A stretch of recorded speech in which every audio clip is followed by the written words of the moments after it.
குடும்பத்தில் ஒரு பெண் இருக்கிறாங்க அப்படின்னாக்கா அந்த பெண்ணே தான் அந்த வீட்டு வேலை எல்லாத்தையுமே அந்த வீட்டில் இருக்கக்கூடிய பெண்மணி தான் செய்கிற மாதிரி இருக்கும். எல்லா வேலையுமே அந்த பெண்மணி தலையில் போட்டுட்டு அவளுக்குன்னு சொல்லிட்டு ஒரு கொஞ்ச நேரம் கூட ஒரு ரெஸ்ட்டு, அவளுக்கும் தூக்கம் வரும், அவளுக்கும் ரெஸ்ட் வேணும், அவளுக்கும் ரெஸ்ட் கொடுத்தா தான் அவள் திரும்ப வேலை செய்வா அப்படிங்கிறது நிறைய பேர் புரிஞ்சிக்க மாட்டேங்கிறாங்க. இதை யார் புரிஞ்சிக்கணும் அப்படின்னாக்கா குடும்பத்தில் இருக்கிற ஒவ்வொருத்தரும் தான் புரிஞ்சுக்கணும்.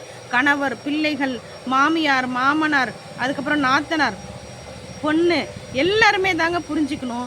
புரிஞ்சிக்காம எல்லாம் அவங்கவுங்க செல்ஃபோனை எடுத்து வச்சுக்கிட்டு இன்றைக்கி இருக்கிற காலகட்டத்தில் என்ன பண்ணுறாங்க தெரியுமா? அவங்கவுங்க செல்ஃபோனை எடுத்து வச்சுக்கிட்டு உக்காந்துடுறாங்க. இந்த மனைவி மட்டும், இந்த பெண் மட்டும் என்ன பண்ணுறாங்கன்னா, இது எல்லாமே நம்மளுடைய பொறுப்பு தான், இவங்களெல்லாம் சொல்கிறத விட நம்மளே பண்ணிட்டு போயிடலாம் அப்படின்னு சொல்லிட்டு எல்லா வேலையும் இழுத்து போட்டு அவங்க தலையில் போட்டு பண்ணுறாங்க.